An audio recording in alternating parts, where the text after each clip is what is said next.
This is Deep Night Whispers. Tonight, we open a file that was never meant to be found.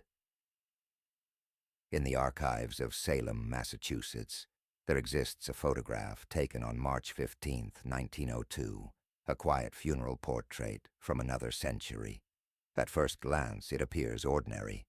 A small group of mourners standing before a dark casket, faces composed, hands folded, the final ritual of farewell.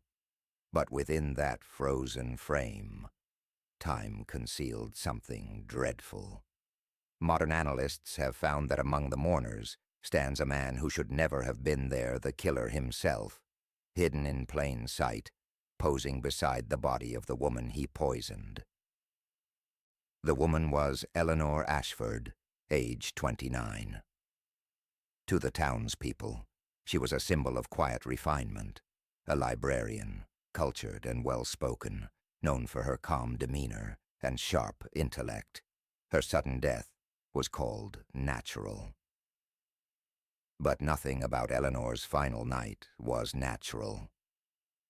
Eleanor was not a typical woman of her time. Born into prosperity, she lost both parents in a carriage accident when she was 25. She inherited everything: a business, property, and the fortune that sustained both. Instead of surrendering her affairs to a husband or male guardian, she managed them herself. In 1902 Salem, that was an act of rebellion. She wrote her own correspondence, negotiated with railway investors in Boston, studied market trends. And she kept precise ledger's numbers, written with such meticulous order that even her accountant once said her handwriting looked like architecture. Independence made her admired and envied. Men saw her not as an equal, but as a challenge, and in the quiet rooms of polite society, admiration often curdles into something darker. Among those who surrounded her was Henry Richmond, a distant cousin, elegant, well-educated, and trusted beyond reason. He was introduced to Eleanor by her late father years before, and had long managed the family's investments. He wore the air of discretion, the smooth assurance of a man who knew other people's secrets. For 3 years, he oversaw every penny she owned. His reports were flawless. His visits, punctual. His tone, always respectful. Eleanor considered him family, a man of figures and reason, incapable of deceit. But behind every number he wrote was a second life. Eleanor began to notice it first in the margins, small inconsistencies that most would overlook, sums that didn't add quite right, names written twice, transactions rounded down instead of up. She wasn't suspicious at first. Henry Richmond had been managing her finances for years. He was family, or close enough to be treated as such. But repetition makes patterns, and patterns invite questions. On a winter evening in 1902, she sat by the fire with her ledgers spread open like confession books. Every page was neat, every figure precise. Yet beneath the precision, something whispered wrong. A series of small withdrawals, each insignificant alone, together forming a quiet river of loss. She wrote Henry a letter that night. Polite, professional, the kind of inquiry a woman was expected to couch in deference. Dearest cousin, I've found a few irregularities. I trust they're clerical, but I'd appreciate your eye. He replied the next day with warmth, apology, and explanation. He blamed the banks, the brokers, the occasional oversight that comes from the fatigue of honest work. His tone was flawless, humble without surrender, reassuring without detail. Eleanor wanted to believe him. She did believe him until the next month, when the irregularities returned. It began to weigh on her like a stone in the chest. She grew quieter, more distracted at the library, her pen pausing mid-sentence. Friends noticed. She dismissed their concern with a smile, the same way her mother used to dismiss bad weather. It will pass. Henry visited often that winter, sometimes with flowers, sometimes with reports. He brought laughter, and something stronger than laughter, the calm of a man who appears to have nothing to hide. But his visits were timed with precision, always when the servants were out, always just long enough for tea and talk. There are kinds of danger that wear perfume instead of scent of iron. In February, he came bearing a small bottle of tonic. "For your nerves," he said, with a smile that made refusal seem impolite. The label read, "Chloral hydrate, a common sedative of the age, used in hospitals and sometimes in bedrooms. A few drops in water, before bed. It helps with rest." She accepted it. Why wouldn't she? Women of her standing were expected to trust the advice of men who spoke the language of medicine and numbers, and Henry, in her eyes, was both. That night, Eleanor slept deeply. The next morning she woke to nausea and disorientation. She blamed exhaustion. The tonic bottle sat on her vanity, half empty. Over the next week, her health faltered. Headaches, dizziness, fainting spells that came without warning. The doctor called it female weakness, the same lazy diagnosis offered to women whose suffering defied neat explanation. He prescribed rest and more of the same tonic. Henry smiled when he heard. Eleanor's maid, a woman named Clara, grew uneasy. She had known her mistress since girlhood and had seen illness before, but never this kind. The smell of the tonic made her flinch, a bitter almond scent she couldn't name. She told Eleanor not to drink it again. Eleanor promised she wouldn't, and yet, each night, she did. Poison works like trust. It requires time. On March 12, 1902, Henry visited again. He arrived early, carrying books and his usual gentility. They sat by the fire, their conversation soft and domestic. By the time he left, the bottle was lighter, and Eleanor was asleep in her chair. She never woke again. The death was called heart failure. A doctor signed the certificate without question. A quiet funeral followed. Family, neighbors, and the man who had killed her stood side by side in mourning. The photograph was taken that day. A somber group arranged before the casket. The women pale, the men solemn. Henry stands near the front, hands clasped, his gaze steady. To anyone else, he is simply grieving. But if you look long enough, his posture betrays something different. Composure rehearsed too well. The smallest smile, half buried in shadow. It would take decades before anyone looked close enough to notice it.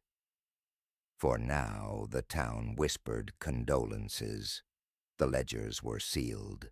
The estate passed quietly into Henry's stewardship, as Eleanor had trusted him to handle. And Salem, still haunted by older ghosts, added one more to its long history of unspoken tragedies.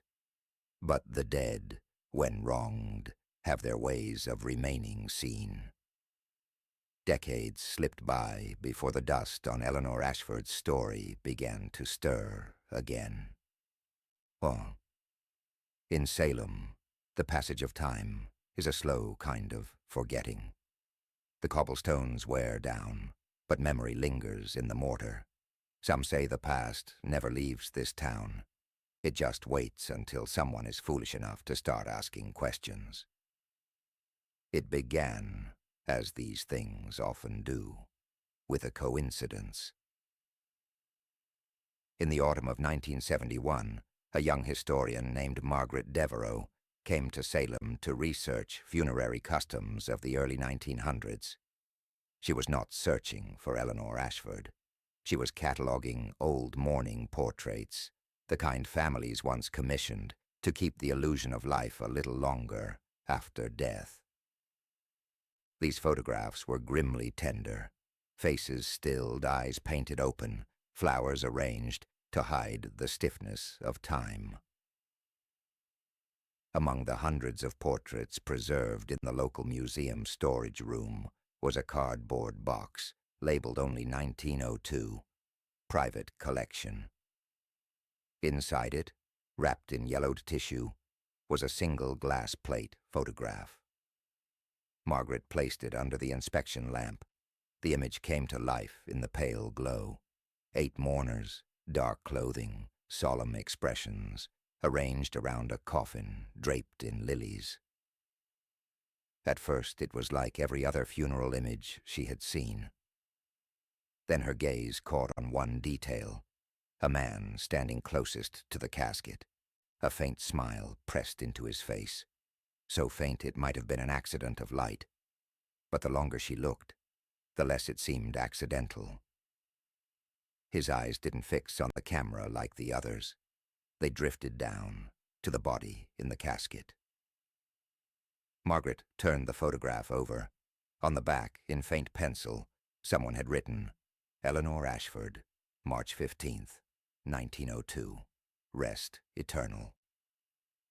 She searched the archives for a matching obituary. It wasn't hard to find. Sudden death of Miss Eleanor Ashford, beloved daughter of the late Samuel and Beatrice Ashford, taken from us by heart failure at her home on Chestnut Street. The article was small, too small for a woman of such means. No mention of illness, no public statement from relatives, just a date, a name, and silence. Margaret was no detective, but historians develop a second sight, the ability to sense where the living have lied, the tone of that obituary, the stillness in that photograph, the absence of any surviving kin. It whispered that something had been buried besides a body. She filed a formal request to examine the Ashford estate ledgers preserved in the Salem Historical Society's vault. Most were dull, columns of numbers written in tidy hand. But midway through, one ledger changed. The handwriting no longer belonged to Eleanor. It was larger, slanted, impatient. The signature at the bottom of the pages read, Henry Richmond. The dates overlapped at Eleanor's final months. The entries after March 1902 continued seamlessly, as though nothing had happened. He had not signed as executor. He had signed as owner. Margaret frowned. That alone was enough to raise a century's worth of questions. She requested access to the probate records. The clerk hesitated. Many had been lost to a courthouse fire decades ago, but a few fragments remained. One among them was an affidavit bearing Henry's name, swearing that Eleanor had died without surviving kin, and had appointed him her custodian and heir. The affidavit had been approved, notarized, and forgotten. Margaret read it twice, then a third time. The signature trembled slightly, nervous, hurried, as though written by a man afraid of his own pen. She copied the records and took them back to her study. There, surrounded by books and silence, she began assembling the pieces. A woman of independent wealth dies suddenly, with no prior illness. Her cousin, the manager of her estate, inherits everything. A doctor certifies heart failure, though none had been recorded before. Margaret did not yet know about the tonic bottle. That would come later. One evening, as she examined the photograph again, she noticed another detail, a glint near Eleanor's mouth, faint but visible under magnification, a small crystalline residue, unremarkable then, important later. She filed a note about it in her journal. Possible chemical trace, consider testing. A week later, while speaking with a local antiques dealer, About early 1900s medical bottles, she mentioned the Ashford case. The dealer's eyes brightened. "You mean the Ashford tonic? I've seen one." He reached beneath the counter and produced a small glass bottle, its cork sealed, the label half worn away. On it, the letters chloral hydrate, compound restorative elixir. The bottle had been found years ago in the ruins of the Ashford house, demolished in the 1950s. The label bore the name Dr. H. Richmond, proprietor. Margaret's breath caught. She purchased it immediately, taking it to a chemist at Salem State College. The residue inside was faint, nearly evaporated, but analysis confirmed traces of chloral hydrate and arsenic trioxide, a compound known in the era as the gentleman's poison. Easy to mix, hard to trace. It was then that the story of Eleanor Ashford began to crawl back into the light. Margaret published her findings in a small academic paper in 1973, a case of probable homicide by financial motive, the death of Eleanor Ashford, Salem, 1902. The local press picked it up. Headlines read, "Salem's Forgotten Murder, the Poisoned Heiress." Archivist reopens century-old mystery. The attention drew descendants of Salem's oldest families, many of whom denied the connection. But one, a frail woman named Lydia Hargrove, stepped forward.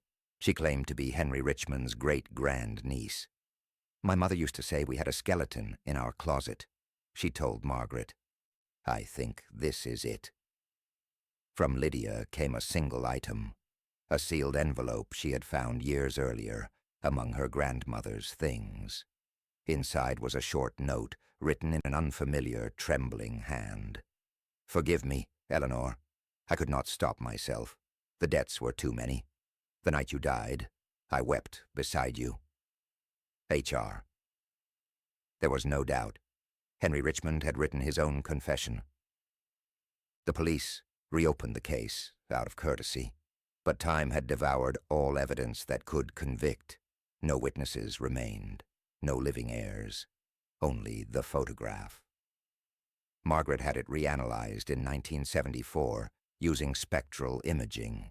The results revealed faint deposits near Eleanor's lips, consistent with a solution containing arsenic salts. The residue on the inside of the coffin's lining matched as well.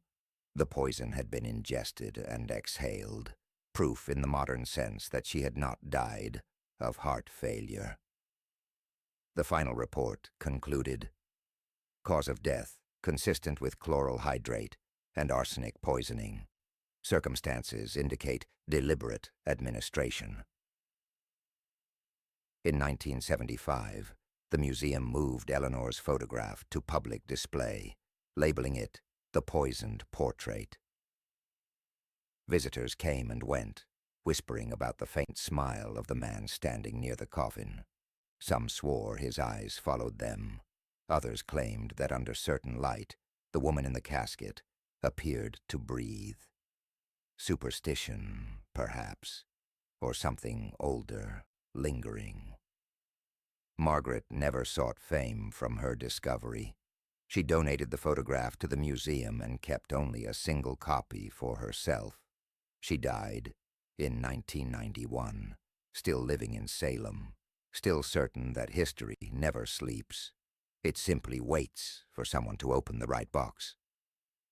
Now, more than a century after Eleanor's final breath, the photograph endures. In it, Henry Richmond remains frozen beside the woman he destroyed, forever caught in his own act of mourning and guilt. When people pass the display, they rarely notice the faintest line carved into the wood beneath the frame. A single word someone once etched there, perhaps years ago, perhaps days. Justice. It is small enough to miss. But if you stand quietly, long enough, you might almost hear Eleanor whisper the same word back. The photograph now rests in its frame, unchanging, but the world around it keeps breathing. In the museum's dim corridor, footsteps echo softly against the marble. Visitors stop, peer closer, murmur something they can't quite name. They read the small card beneath the glass, Eleanor Ashford, Salem, 1902, and move on. But for some, the image follows them home. It's not the tragedy that lingers, it's the stillness. A stillness that feels like waiting. There are few things more powerful than a story that refuses to stay buried. The photograph became a legend of its own. Students wrote papers, ghost tours told embellished versions, and television crews arrived with bright lights that only deepened the shadows. Each retelling warped the truth a little more, but Eleanor's face remained the same, calm and pale, her final breath sealed in silver nitrate. Some visitors swore they could sense something in the room, the faint scent of bitter almonds, a shimmer on the surface of the glass. The guards stopped arguing about it years ago. They say the photo has a hum, a quiet vibration like the air before a storm. Late at night, when the museum empties, the hall darkens to a hush so deep that every sound feels borrowed. Security cameras record only a stillness, yet every few months one catches a flicker, just a single frame of movement in the reflection, a shadow shifting between Eleanor and Henry. Nothing more, nothing less. In truth, there is no haunting here, only history refusing silence. Eleanor's death, once dismissed as natural, has outlived everyone who tried to hide it. Henry Richmond's wealth turned to dust generations ago.